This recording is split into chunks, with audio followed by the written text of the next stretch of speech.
गरम दिन रे नदी कूल बसी रानू काऊ ठंडा ठंडा आंब खाऊए।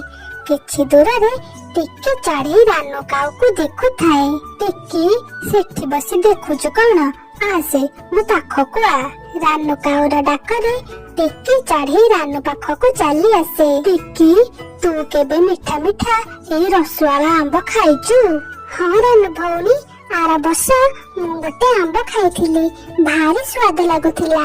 ओहो, तू आर वर्ष खाइथिलु? हौ ने एथुरु किछि आंब खाइदे।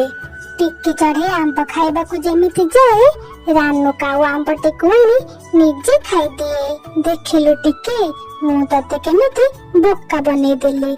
आंब तो भारी मिठा थिला आ भारी स्वादिया। रानू तुमे भारी खराब, तुमे जमा भी भल काऊ नुह।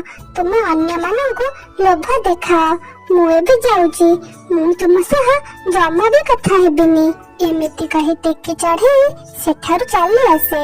रानू, तू सबुदिन कृषकर खेत को जाई फल चोरी करुचु। जो दिन धरा पड़िबु तू बहे माड़ खाइबु। सानू, तुमे निजे तो किछि रोजगार करे आनुन, आउ कोन मु भोकरे मरिबी? चोरी करिबी ताहले जाय मो पेट भरिबो। तू जानिनु रानू, मनीष माने भारी चालाक। से माने दिने न दिने तते निश्चय धरि देबे। आउ मु भी रानू, मु भारी चालाक।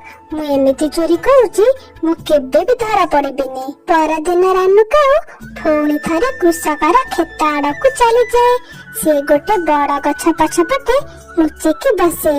कृषक ता खेतरे काम करुथाए। किछि समय परे कृषक विश्राम करिबा पई गछर छाई पाखकू आसे।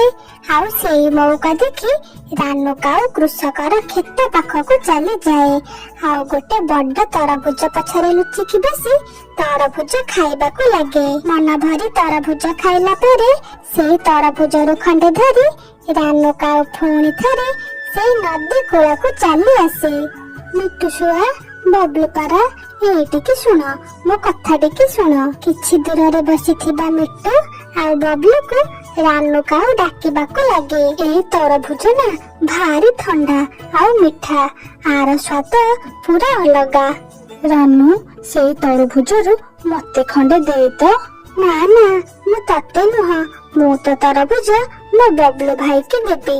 मो भौणी केते भल, मोर केते ध्यान रखुची। दे रानू, से तरबुजरु खंडे मते खाइबाकू दे। भाई तुम मुह खोल, मु तुमको तरबुज देउची। बबलू पारा खुशी रे मुह खोले, हेले रानू काऊ तरबुज आनी निजे खाई दिए। एमिति देखि बबलू पारा को भारी खराब लागे। खाइदे बबलू, तो भौणी तते तरबुज दउची परा। मु तो मोर जाउची। एमिति कहि मिट्टू सुआ सेठारु चली गला। रानू, तू मो सांग सामने रे मते अपमान कलु। तू सब बेले एमिति करूचु, अन्य मानंकु थट्टा करूचु। मु आ कोन करिबी बबलू भाई, मते तो एमिति करिबाकू भारी मजा लागुची। रानू काऊ मोहरु एमिति कथा सुनी बबलू पारा बहुत रागी जाए। से भी सेठारु चली जाए। एमिति रानू काऊ प्रतिदिन कृषकर खेत को जाई मिठा मिठा तरबुज खाइबाकू लागे। थरे रानू काऊ कृषक खेतरे बसी तरबुज खाउथाए। ठीक सेतिकी बेले कृषक आउ ता स्त्री खेत को चली आसंती। सेमानंकु देखि रानू बहुत डरी जाए। से अधा खाइथिबा गोटे तरबुज भितरे पसी जाए। मु एथिरो कोन तरबुजटे तोलिबी जोटा कि मो स्त्री को भारी पसंद आसीबो। हाँ, ए तरबुजटी बहुत बड़ अछि आ पाची जाइछि। मु ए गोटी कहि तोलिबी। जो तरबुज भितरे रानू काऊ लुचि थिला, कृषक से तरबुजटी को तोली निए आ टोके भितरे रखि निए। ए कृषक मते कुआडे नेकी जाउछि, मु तो आज फसी गली। मु एबे या भितरु केमिति बाहरिबी? एमिति किछि समय बीती जाए, संध्या होई जाए, हेले रानू आउ घर को फेरेनी। रानू को न फेरिबार देखि सानू बहुत चिंतारे पड़ी जाए। ए रानू कुआडे चली गला? ए पर्यंत आसिलानी, से आउ धरा पड़ी जाएनी तो। सानू काऊ एमिति भाबी मिट्टू सुआ पाखको चली जाए। अरे मिट्टू, मो स्त्री रानू ए पर्यंत घर को फेरिनी, तू ताकू कौन कोउटी देखिथिलु? ମୁଁ ତ ତା ସହ କଥା ହଉନି। ସିଏ ପ୍ରତିଦିନ ଫଳ ଚୋରି କରି ଖାଉଛି ଆଉ ମତେ ଲୋଭ ଦେଖଉଛି। ତାପରେ ସାନ କାଉ ବବଲୁ ପାରା ପାଖକୁ ଚାଲିଯାଏ। ଆରେ ବବଲୁ, ମୋ ସ୍ତ୍ରୀ ରାନୁ ମିଳୁନି। ତୁ ତାକୁ ଖୋଜିବାରେ ମତେ ଟିକେ ସାହାଯ୍ୟ କର। ହଜି ଯାଇଛି, ହଜି ଯାଉ।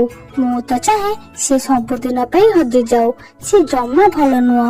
ସେ ସବୁଦିନ ଫଳ ଆଣି ଆମକୁ ଲୋଭ ଦେଖଉଛି।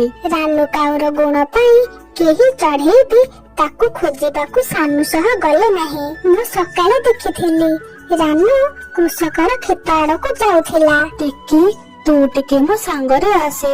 ଆମେ କୃଷକର କ୍ଷେତ ପାଖରୁ ରାନୁକୁ ଟିକେ ଦେଖିକି ଆସିବା। ସାନୁ କାଉର କଥାରେ ଟିକି ଚଢେଇ ରାଜି ହୋଇଯାଏ ଆଉ ତା ସହ ରାନୁକୁ ଖୋଜିବାକୁ ବାହାରି ପଡେ।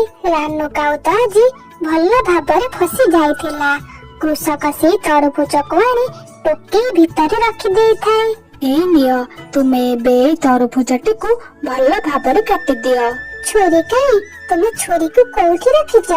ତରଭୁଜ ଭିତରେ ଥାଇ ରାନୁ କାଉ ଏସବୁ ଶୁଣୁଥାଏ। ମରିଗଲି, ମୁଁ ତ ଆଜି ମରିବି। ମତେ ତ ଆଜି କୃଷକର ସ୍ତ୍ରୀ ମଝିରୁ 2 ଫାଳ କରିଦବ। ହେ ଭଗବାନ, ମତେ ସାହାଯ୍ୟ କର, ମୋର ରକ୍ଷା କର। କୃଷକର ସ୍ତ୍ରୀ ଛୁରୀରେ ତରଭୁଜକୁ କାଟେ। ତରଭୁଜ କଟିଯାଏ ଆଉ ତା ଭିତରୁ ରାନୁ କାଉ ଉଡି ଚାଲିଯାଏ। ରାନୁ କାଉ ସିନା ଉଡିଯାଏ, ହେଲେ ରାନୁ କାଉର ଲାଞ୍ଜ କଟି ଯାଇଥାଏ ଆଉ ସେଇ ତରଭୁଜ ଭିତରେ ହିଁ ଥାଏ।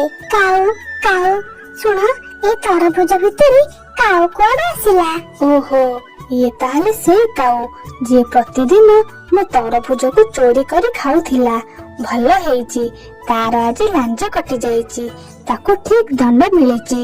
ରାନୁ କାଉ ତ ସେଠାରୁ ଜଲ୍ଦି ଜଲ୍ଦି ଉଡିବାକୁ ଲାଗୁଥାଏ। ସେ ଗୋଟେ ନିଶ୍ୱାସରେ ଉଡୁଥାଏ। କିଛି ବାଟ ଗଲା ପରେ ସେ ସାନୁ କାଉ ଦେହରେ ପିଟି ହୋଇଯାଏ। ରାନୁ, ତୁମେ କୋଉଠି ଥିଲ?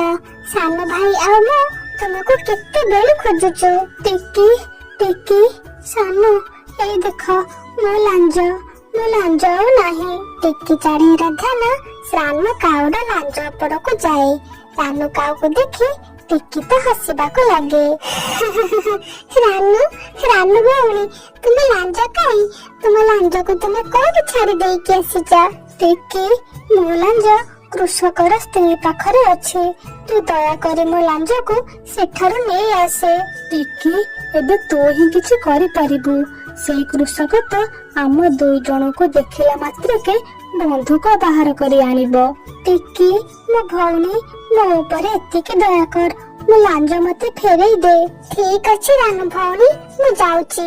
ତାପରେ ଟିକି ଚଢେଇ କୃଷକର ସ୍ତ୍ରୀ ପାଖକୁ ଚାଲିଯାଏ।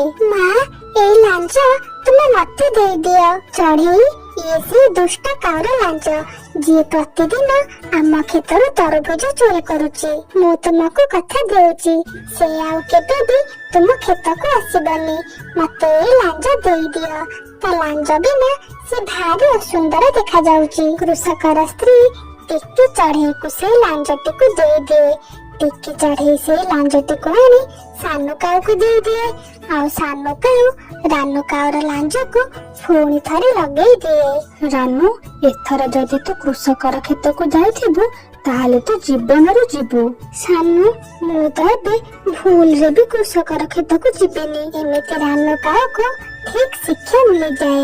ସାଙ୍ଗମାନେ, ଆଜିର ପ୍ରଶ୍ନ, ରାନୁ କାଉ ଟିକି ଚଢେଇକୁ କଣ ଖାଇବାର ଲୋଭ ଦେଖେଇଥିଲା?